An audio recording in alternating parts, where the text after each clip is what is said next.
Hello guys, today we are discussing about linear equation. हम लोग आज लीनियर इक्वेशन के बारे में समझेंगे बेटा कि लीनियर इक्वेशन को कैसे हम लोग मैट्रिक्स के थ्रू सॉल्व आउट करते हैं। एक लीनियर इक्वेशन आपको गिवन है 3x minus 2y plus 3z equal to 8, 2x plus y minus z equal to 1, 4x minus 3y plus 2z equal to 4। इस इक्वेशन से हमें एक्स वाई जेड की value निकालनी है थ्रू द मैट्रिक्स। कभी कभी बेटा ये वर्ड प्रॉब्लम में पूछी जाती है। अभी तो इक्वेशन यहाँ पे बना हुआ है, इसके पहले क्वेश्चन और भी दिए होंगे जहाँ पे आपको इक्वेशन बना के देन यहाँ पे पहुंचना होगा। ठीक है, तो जो एक्स वाई जेड के जो कोफिशिएंट होते हैं बेटा, उसको हम एक मैट्रिक्स ए में लिखते हैं जो 3 ऑर्डर 3 की होती है। दूसरी बात समझना कि इस वेरिएबल को हमेशा कॉलम मैट्रिक्स में ही लिखना है, ऐसा नहीं आप रो मैट्रिक्स में लिख दोगे। ठीक है, और जो हमारा कांस्टेंट आएगा, जो वेरिएबल उस साइड होता है right left hand side, sorry right hand side जो होता है, उसे हम क्या करते हैं, कॉलम में लिखते हैं। यहां से लिखने के बाद क्या करेंगे बेटा, इस डिटरमिनेंट की पहले वैल्यू निकालेंगे। अगर डिटरमिनेंट की वैल्यू 0 नहीं आती है तो यानी इसका इनवर्स एग्जिस्ट करेगा, और जब इनवर्स एग्जिस्ट करेगा तब हम क्या निकालते हैं, एडजॉइंट ऑफ मैट्रिक्स, फिर उसका इनवर्स निकाल लेते हैं। चलो, डिटरमिनेंट ऑफ ए अगर आप निकालोगे तो डिटरमिनेंट ऑफ ए जो होता है बेटा 3, ये रो गया ये कॉलम, तो 1 2 और 3 यानी 2 माइनस में 3। आज थोड़ा साइंस पे ध्यान रखना, ये -2 है, ऑलरेडी माइनस होता है यहाँ पे, तो माइनस इंटू माइनस क्या हो जाएगा, प्लस में 2। इसके सामने वाला रो, इसके सामने वाला कॉलम गायब करो, 4 और माइनस में 4 यानी प्लस में 4, तो 4 प्लस में 4। कोई दिक्कत है यहाँ पे? प्लस थर्ड क्या होगा बेटा, तीसरा ये रो गया ये गया, यानी -6 और -4 कितना आ गया बेटा, माइनस में 10। कोई दिक्कत नहीं ना? इसको सॉल्व करेंगे तो 3 माइनस में 2 यानी माइनस में 3 आया। यहाँ पे करेंगे 4 और 8 दूनी 16 यानी प्लस में 16, और ये करेंगे बेटा माइनस में 30, और इसको सॉल्व करेंगे तो माइनस में 30 प्लस में 16 इज इक्वल टू आएगा माइनस में 17। This is not does not equal to 0, यानी ये क्या है हमारा, 0 के बराबर नहीं है, हैंस इनवर्स एग्जिस्ट। अगर ये ए इनवर्स एग्जिस्ट करता है तो आपको ये भी पता है कि अगर ये मैट्रिक्स 0 के बराबर नहीं है तो इसे बोलते हैं नॉन सिंगुलर। जितने भी नॉन सिंगुलर मैट्रिक्स होते हैं सबके इनवर्स एग्जिस्ट करते हैं। कोई दिक्कत है यहाँ पे? चलो अब निकालते हैं बेटा इसका कोफैक्टर। चलो, कोफैक्टर क्या होगा, देखो A11 कितना होता है, ये रो गया ये कॉलम, यानी इस एलिमेंट का अगर कोफैक्टर निकालना है तो ये रो गया ये कॉलम गया, तो 2 और माइनस में 3, 2 माइनस में 3 कितना आएगा बेटा हमारे पास, हमने कहा था -1 की पावर 1 प्लस 1, आई वाला जे मैं फार्मूला भी लिख देता हूँ यहाँ पे। देखो कोफैक्टर का जो फार्मूला होता है वो होता है AIJ इक्वल टू -1 की पावर I प्लस जे, और इनटू माइनर होता है, क्या होता है बेटा, माइनर।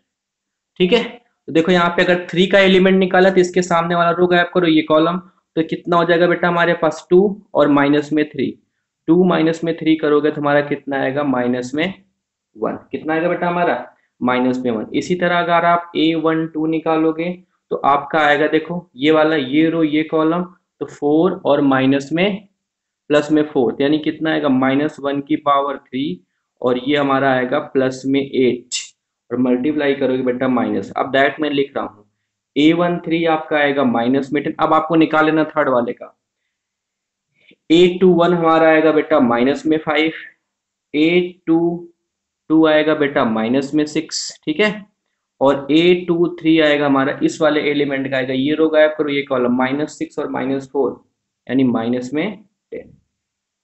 कोई दिक्कत यहाँ पे नहीं ना? यानी A23, एक मिनट रुक जाओ, A23 कितना आएगा बेटा हमारे पास, ये वाला ये रो गया ये कॉलम गया, तो 3 3 जा 9 और 10 यानी माइनस में 1 आएगा ये। ठीक है ना, और ऑलरेडी -1 था तो ये +1 हो जाएगा, A23 आ गया। इसी तरह A31 निकालेंगे, A31 कितना आएगा बेटा हमारे पास, -1 आएगा। A32 कितना आएगा बाबू हमारे पास, 9 आएगा। और A33 कितना आएगा हमारे पास, 7। मैंने निकालने का तरीका आपको बता दिया है, यानी ये हमारा निकल गया। ठीक है, अब यहाँ से क्या निकाल लेंगे हम, मैट्रिक्स। क्या निकालेंगे बेटा, मैट्रिक्स, यानी मैट्रिक्स निकालेंगे इनवर्स। तो इनवर्स का फार्मूला होता है A inverse equal to 1 upon determinant of A into में एडजॉइंट मैट्रिक्स। क्या होता है बेटा हमारे पास, एडजॉइंट ए। अगर एडजॉइंट ए निकालोगे तो आपको पता है रो को कॉलम, कॉलम को रो बनाए, तो मैं यहाँ पे एक निकाल देता हूँ।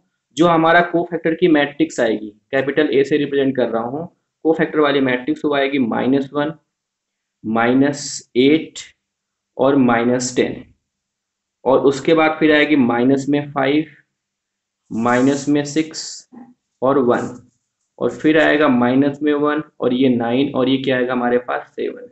तो यहाँ से एडजॉइंट ऑफ ए जो हमारा आएगा बेटा, वो आ जाएगा हमारे पास 1, -1, -5, मैंने कॉलम को रो बना रहा हूँ, तो यहाँ पे आएगा -8, -6, -8, -6 और 9, ये वाले कॉलम को मैंने रो बना दिया। ठीक है, दूसरा देखो, तीसरा आएगा हमारे पास -8, 1 और 7, ये हमारा एडजॉइंट आ गया। और जब एडजॉइंट मिल गया तो यहाँ पे एडजॉइंट डालो, क्योंकि इसका ट्रांसपोज कर दिया मैंने, तो आ गया 1/17, -17 था ना, ये -17, यहाँ पे मैट्रिक्स रखेंगे तो -1, -5, -1, -8, -6, 9, -10, 1 और 7, ये हमारी वैल्यू आ गई बेटा मैट्रिक्स की। ठीक है ना, यानी इससे ए इनवर्स निकल गया। अभी तक वहां पे एडजॉइंट निकाल के ए इनवर्स निकालना था, कल वाले चीजों में मैंने जो बताई थी आपको।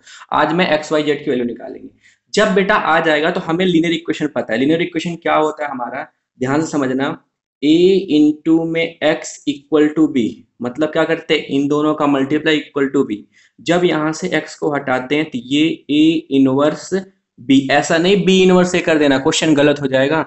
ए इनवर्स बी ही करना है आपको। तो ए इनवर्स बी निकालने के लिए क्या करेंगे हम, ए इनवर्स बी में मल्टीप्लाई करेंगे। ठीक है ना, चलो अब उसको लिख लेते हैं। यानी यहाँ पे देखो ए इनवर्स कितना निकाला हमने, दिस, यानी आ गया हमारे पास 1/17। इसका मल्टीप्लाई कर भी सकते हो, नहीं भी कर सकते, कोई दिक्कत नहीं, उससे कोई फर्क नहीं पड़ने वाला, बाद में हम लोग कर लेंगे मल्टीप्लाई। -1 ये, -8, -6 ये 9, ये -10 ये 1 और ये 7, और किससे मल्टीप्लाई करना है, बी। बी वाली मैट्रिक्स क्या है बेटा हमारे पास, 814, तो यहाँ पे डाल रहा हूं मैं 814। एक बात देखना, ये 4 है, ये 3x3 की है, ये हमारा 1x3 की है, ये 3x3 का है, और ये सॉरी 3x1 का है। तो यानी हमारा जो रिजल्टेंट ऑर्डर वाली मैट्रिक्स बनेगी, ये देखो, ये 3x3 लिखता रहा हूँ यहाँ पे, और यहाँ पे लिख रहा हूँ 3x1, ये कटेगा तो बचेगा क्या हमारे पास, 3x1 की मैट्रिक्स बनेगी। किसकी बनेगी बेटा, 3x1 की। क्लियर हुआ यहाँ तक।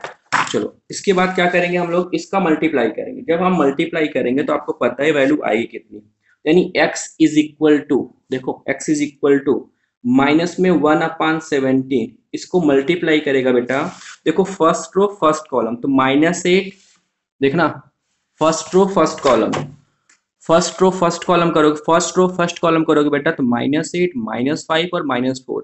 यानी एक बात क्लियर हो गई कि -8 और -5, -13 और -4, यानी कितना आ गया हमारे पास, ये आ गया -17। आगे देखो दूसरा, सेकेंड रो फर्स्ट कॉलम, तो ये 64, माइनस में 64, माइनस में 60, माइनस में 64 और माइनस में 6 करोगे तो आपका आएगा -70, और 36 ऐड करोगे बेटा उसमें, 9 4 जा 36 हो जाए, 9 4 जा कितना होता है आपका 36, यानी आपका हो जाएगा 60 में अगर 36 आप सब्ट्रैक्ट करोगे तो आपका बचेगा यहाँ पे माइनस में 34। तीसरा देखो, इसको करोगे तो माइनस में 80, देखना third row first column, minus में 80 और +1, 81 और 28। जब आप इसमें से सब्ट्रैक्ट करोगे माइनस में 81 और 28 जब सब्ट्रैक्ट करोगे बेटा, देखो 80 और ये हो जाएगा 28 और 29, यानी कितना आएगा हमारे पास 51, माइनस में 51 आएगा। कोई दिक्कत है यहाँ पे नहीं ना। तो ये हमारी बेटा आ गई x की वैल्यू। अब x की वैल्यू, अब ये जो 1/17 मल्टीप्लाई करते हैं यहाँ पे, तो ये x इज इक्वल टू हमारा आ गया ये 1, ये 2 और ये कितना आ गया 3। कोई दिक्कत है यहाँ पे नहीं। अगर ये पता चल गया बेटा, तो यहाँ पे x हमने लेट क्या किया था, x y एंड z।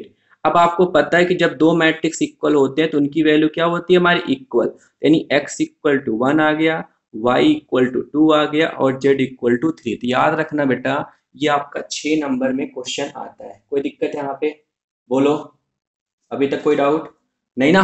तो यानी ये हमारा हो गया बेटा दिस। ठीक है, अब देखो दो चीज आती है, कंसिस्टेंट और इनकंसिस्टेंट। कंसिस्टेंट क्या होता है कि अ सिस्टम ऑफ इक्वेशन, दो चीज होती है आपकी, कंसिस्टेंट, कंसिस्टेंट पहला, और दूसरा हमारा है इनकंसिस्टेंट, इनकंसिस्टेंट। कंसिस्टेंट। इसमें क्या होता है कि अगर हमारा इक्वेशन कंसिस्टेंट है तो उसका 1 or more सोल्यूशन एग्जिस्ट करेगा। याद रखना, अगर हमारा सिस्टम यानी लीनियर इक्वेशन हमारा कंसिस्टेंट है तो इट्स सोल्यूशन लिखते रहो, यहाँ पे लिख लेना साइड में, इस सोल्यूशन 1 or more। अगर हमारा इनकंसिस्टेंट है तो इट्स डज नॉट एग्जिस्ट। वो क्या करेगा बेटा, हमारा डज नॉट एग्जिस्ट, वो हमारा एग्जिस्ट नहीं करेगा। यहां तक क्लियर हुआ। अब अगला देखो बेटा कि अगर हमारा नॉन सिंगुलर मैट्रिक्स है, तो याद रखना कि अगर हमारा एडज्वाइंट ऑफ ए इंटू में B does not equal to zero होता है, अगर adjoint of A into B does not equal to zero होता है तो उसे बोलते हैं इनकंसिस्टेंट। और अगर हमारा adjoint of A into B equal to zero होता है, जीरो मैट्रिक्स, तो उसे बोलते हैं हम लोग कंसिस्टेंट। उसे क्या बोलते हैं हम लोग, कंसिस्टेंट बोलते हैं। यहां तक क्लियर हुआ। तो ये दो टॉपिक थे जो आपके लिए बहुत इंपॉर्टेंट है। 6 नंबर का क्वेश्चन यहां से आता है, तो आपको क्या करना है, इस बेस पे आपके सारे क्वेश्चन करने हैं आपको, ठीक है ना। जितना भी क्वेश्चन आपके हैं वो सारे सॉल्व करना है, और इसी की अगर इसको सॉल्व कर लोगे तो आपको उसकी पहले वाली एक्सरसाइज जो मैट्रिक्स और डिटर्मिनेंट वाली है, एडजॉइंट वाली, सारी की सारी आप आसानी से कर सकते हो। तो मैट्रिक्स और डिटर्मिनेंट में बेटा ये हमारी लास्ट टॉपिक थी इसकी, ठीक है ना। अब एक आपका पीएमआई बचता है, उसको मैं बता दूंगा, तो आपके 3 चैप्टर खत्म हो जाएंगे। इसके बाद हम क्या करेंगे, हर चैप्टर का एक्सरसाइज हम रोज कराएंगे आपको कुछ ना कुछ करके, ताकि आपके 3 चैप्टर जो है अच्छे से प्रिपेयर्ड हो जाए। दूसरा एक टॉपिक इसमें और बचता है, वो एरिया निकालने के लिए आपने क्लास 10th में पढ़ा है, उसको मैं कल वाले लेक्चर में ऐड करके आपको डाल दूंगा। ओके बेटा, बाय बाय, टेक केयर।